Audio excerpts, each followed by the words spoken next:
Okay, welcome back to another DJ Rockstar International Rock Beats box opening and product review. All right, today we're going to be taking a look at the Apollo Twin by Universal Audio. All right, here's a little bit about the Apollo Twin before we get started.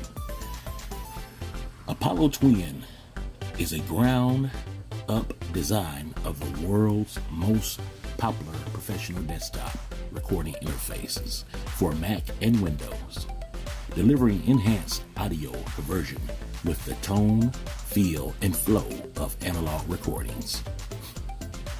Built upon UA's 60-year heritage of audio craftsmanship, Apollo Twin starts with two unison-enabled mic preamps and stellar next-generation A, B, and DA conversion derived from UA's flagship Apollo 8, 8P, and 16.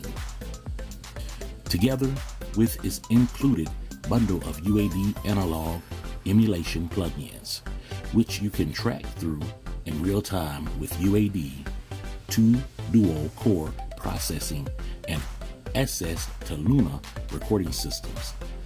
Apollo Twin is born to make records.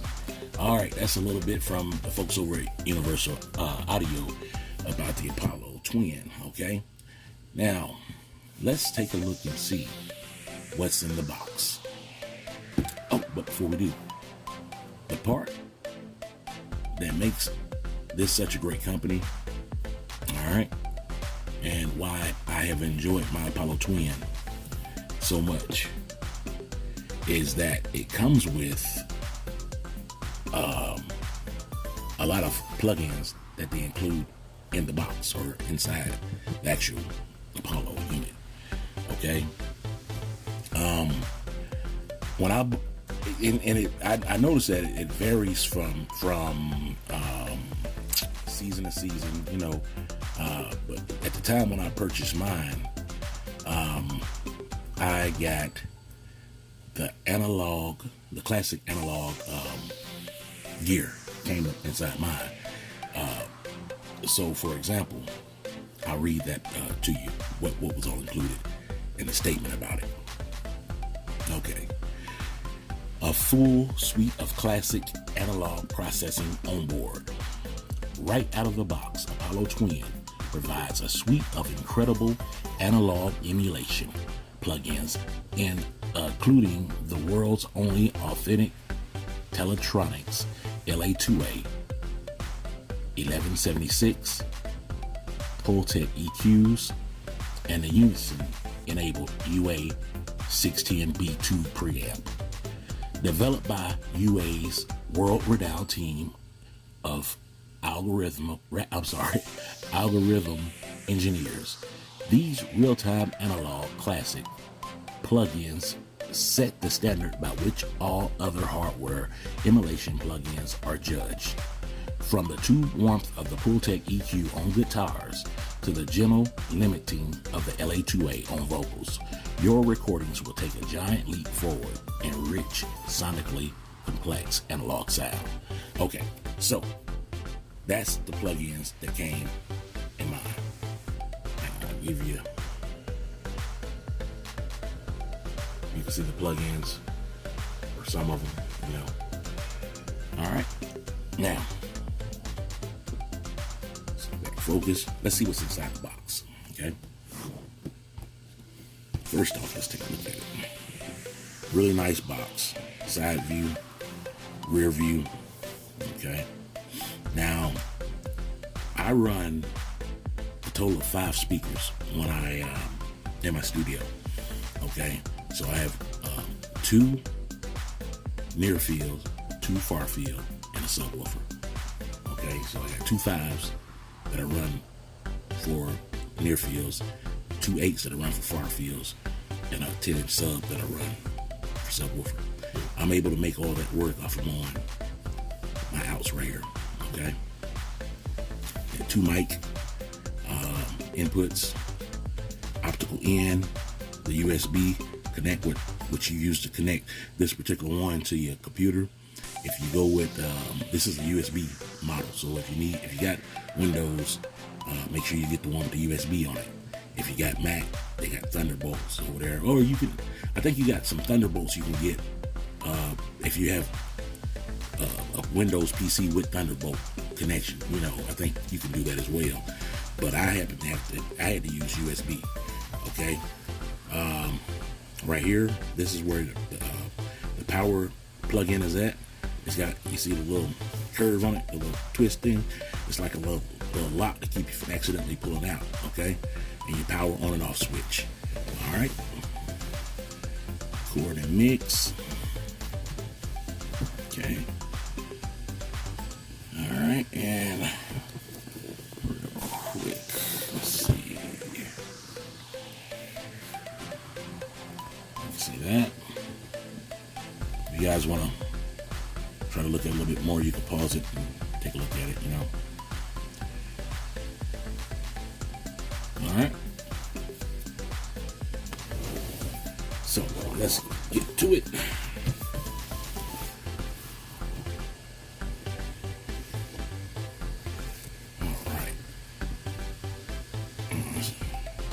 Pretty nice little box. Nice styrofoam, Alright, and without any further ado, this is my Apollo Twin. Alright. I've been using mine. This is a re-unboxing. But yeah, this is it. Let's see what I get more wrong. This is the Apollo Twin. Alright.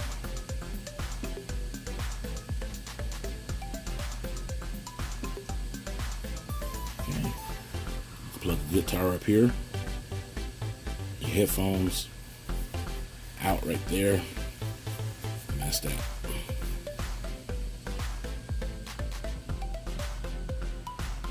Back in. Alright.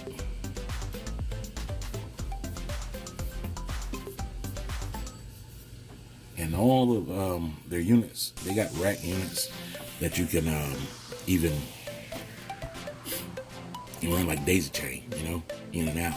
Because like with this one, it's the Twin because it's got like two levels of DSP in there. All right, that's why it's Twin and everything. But so basically, the other reason why I chose to go with UA's with this Apollo and everything was, okay, so it takes a lot of the processing strain off of on my computer. And at the time I was using a laptop when I first purchased this. Okay, but it was, my laptop would lag sometime and get bogged down because I was using some heavy sounds, you know what I mean? And I went to researching. At the time I was using Tascam. I'm using a Tascam interface. And I went to researching, and when I found out about the people over at UAD, at Universal Audio and stuff, I went ahead and swapped over to this one and everything.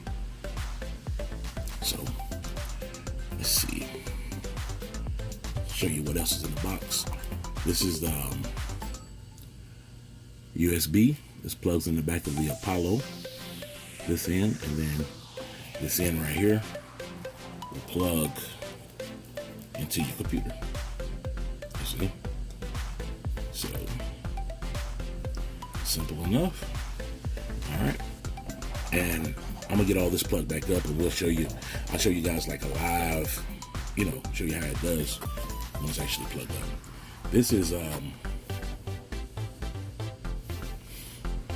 is actually your power adapter, okay? And it says in attachments. So no matter what area you live in, what they done was it was smart about it. They made it so you could have different connections. Just say if you pack up and move to China, you could change. It'd be different in the UK, different places, United States. So okay, so this end, real quick.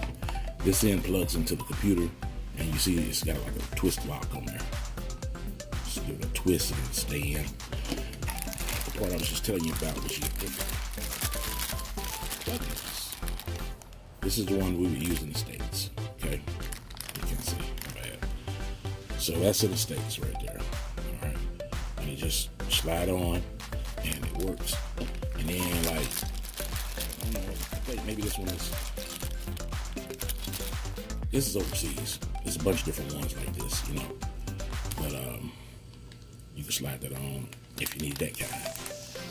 So people over at Universal Audio means serious business. They want to make sure these interfaces are getting out all over the world. They are.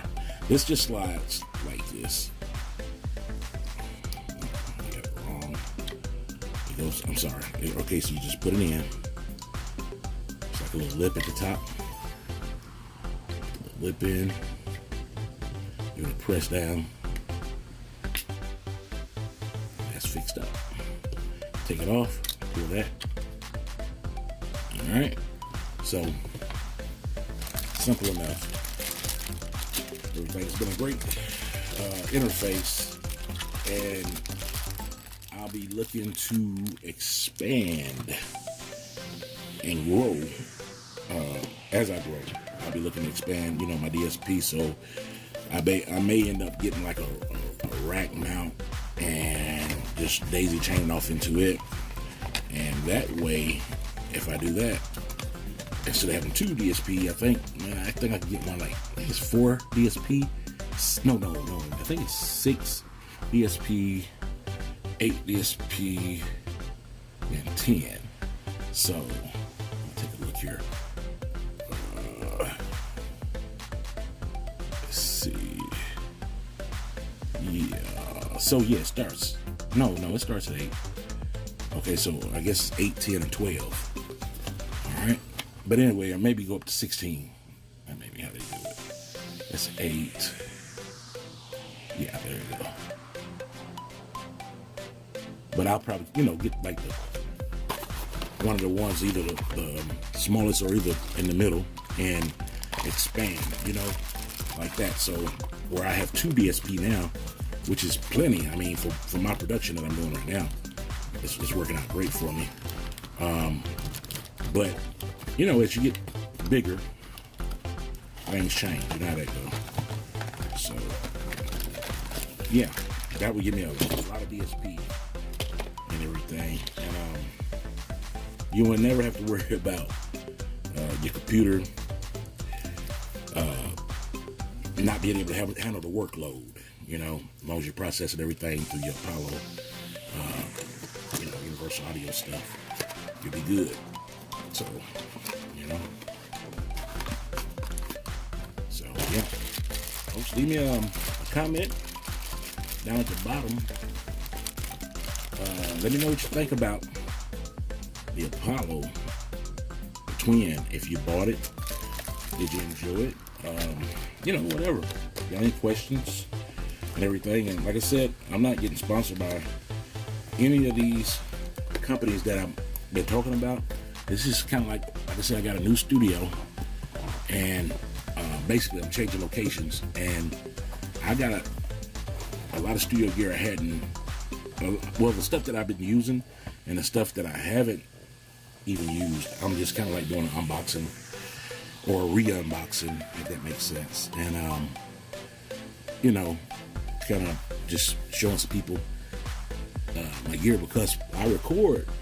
My studio is a home studio, and it's a lot of people out there that want to get into producing music or beat making and voiceover or whatever it may be. And I call myself being very, as choosing what equipment I was going to work with.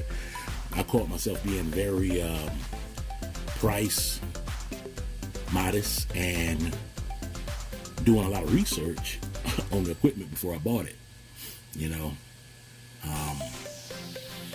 When you don't have a whole lot of money to work with, you have to kind of, think twice before you make a purchase or whatever.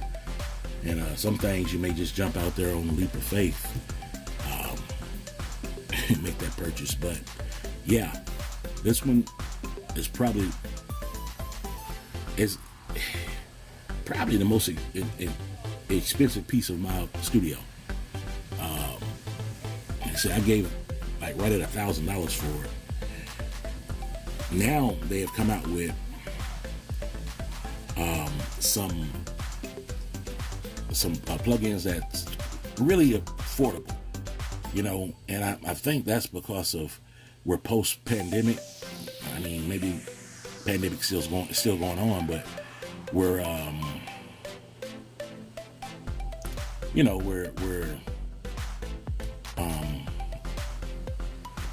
people are back out working and doing things and stuff.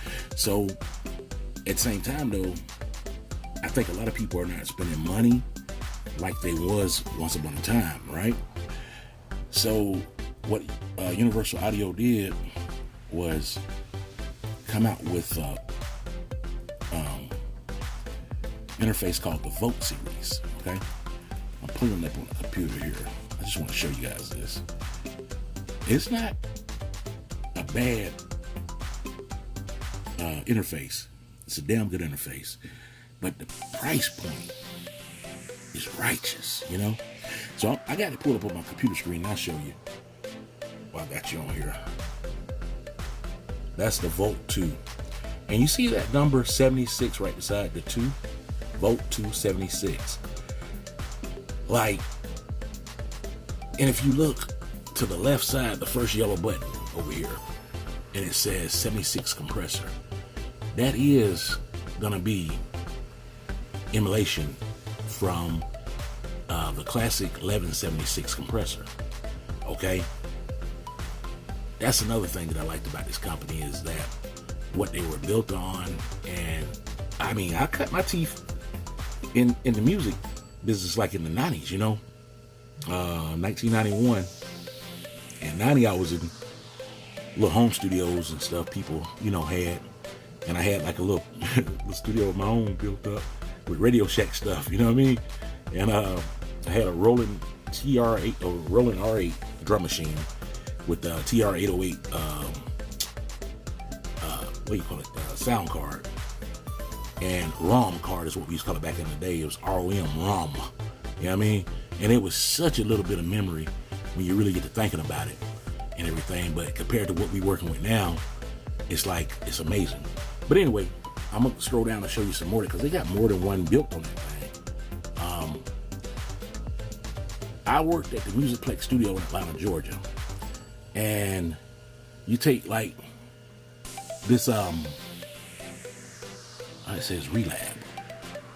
Okay, yeah, but the real one, Relab that's supposed to be a pretty good product too. I have never checked it out, but the real thing that Relab is made from, or based on, I should say, let's see, it's called Lexicon. Okay, and let's see if they show it here. Okay, so these are other ones you can get here. They got the thing everybody's using now, the Antares Auto Tune. Some real good deals on that stuff. Okay, so the Lexicon. We had a Lexicon in the studio at the Musicplex. Used to be Cheshire Sounds in Atlanta, Georgia. That's where everybody who was anybody in the 80s or whatever, early 90s, was making records at. And then all those people went and made their own studio. Like Bobby Brown recorded Don't Be Cruel there at Cheshire Bridge Studios. And then he come out with Boss Town in Atlanta. So he opened his own studio up in Atlanta. L.A. and Babyface recorded their first records there, all those big hits, and then they come out with LaFace Records. You understand what I'm saying? And it's a bunch more. You know what I mean? It's a bunch more. But I'll do a thing on those. That'll be a great little video to do in the future. Anyway, getting sidetracked. But my point, what I'm saying is, like, all this stuff I touched, most of it, you know, and the owner of the studio, Tom Wright, he had his own speakers and he had his own microphones that he was, you know, creating there inside the studio. You know, it was like a big warehouse and everything. So I know about analog sound, man, and I really appreciate analog sound, even though I couldn't afford, like, you know, you take, for example, like, going back over here, this Lexicon, they're charging $139 for the what you call it, the emulated plug-in. This thing, you can find it now, I think maybe like $5,000, $6,000. Okay, and that's used, of course. So you know, like, I couldn't afford to spend $6,000 or $5,000 on one piece. I can't afford to spend $2,000 on one piece. You know, good luck building that studio. So that's the reason why something like this, and I knew the quality of these plugins because they come from those old days, you know, and plus, you know, I kind of checked out some things and stuff, but that's why I chose to go with this particular. This was like, I didn't want the solo, I needed at least a twin. So I at least got my foot in the door, you know. So that's all I'm saying. It's like, if you want that kind of sound, moving in this direction will get you there. You'll be very happy with it and everything, I think. So anyway, I done made it too long. I said I wasn't gonna do that. All right, folks. You know, I appreciate you. If you like, you know, what you see here, subscribe, give a thumbs up. It's all appreciated. And if you guys do make a purchase of any of this product and everything that you see on my channel, because of like, you know, maybe you first seen it on my channel, or hell, just let me know. Just give me drop it in the comment and everything and stuff. I like to see that and stuff, you know. But hopefully some of these videos will help some of y'all that's trying to get where you're trying to go to and everything. And once again, I'm DJ Rockstar, DJ Rockstar International Rock Beats. I gotta say, thanks for watching, and peace.